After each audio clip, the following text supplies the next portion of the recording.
Hey there and good evening. Matt Roberts in for Amy tonight. Well, the LSU Tigers are at work this week preparing to dip back into SEC play where they will visit the South Carolina Gamecocks. The Tigers hoping to clean up some things from Saturday's 44-22 win over Eastern Michigan. One of those, the drops by the wide receivers. The receivers as a group combined for just 2 catches and 46 yards on Saturday night. As a unit, this core is not satisfied with their performance and is ready to move forward when their number is called. Said rated? Yeah. F minus. But it's one of those things, like I was just telling other guys that, it's one of those things that you want to just flush down the toilet. It's one of those days, it's not one of those things that's physical for us, and we obviously can catch the football. So moving forward, we just have to get better. The opportunities that we get, we have to answer. Just as Leonard and Darryl and Darius and Nick do in the backfield, we have to do the same out wide. We have to answer when our number is called, and we have to do a better job each and every week to answer.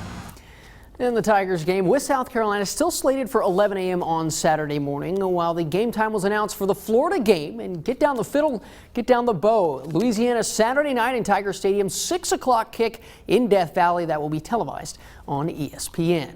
Well, in a little over a month, it will be basketball season for the LSU Tigers. One of the more anticipated seasons in quite some time at the Maravich Center, due partially to the arrival of Big Ben Simmons. But the top college recruit in the country nowhere to be found when the Tigers open practice this afternoon. But don't worry, Simmons is said to be dealing with a minor ankle issue and is day-to-day and could return by the middle of this week. Simmons expected to be a big part of Johnny Jones' squad this year as he begins his 4th year at the helm of the Tigers. They're coming off an NCAA tournament appearance a year ago.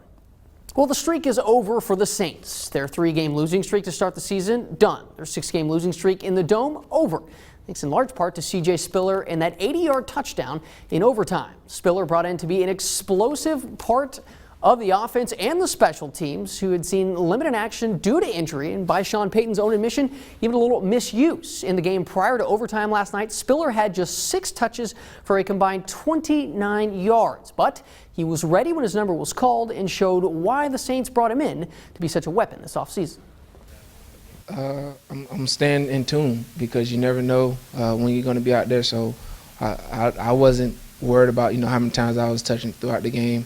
I was just making sure that I was keeping my legs loose and also encouraging Mark and Kyrie and the other guys, making sure that we were just in tune into the game because I told them last night it's going to be highs and lows throughout the game. The bad plays, we have to be able to put them behind us and just focus on that one play that's called in the huddle.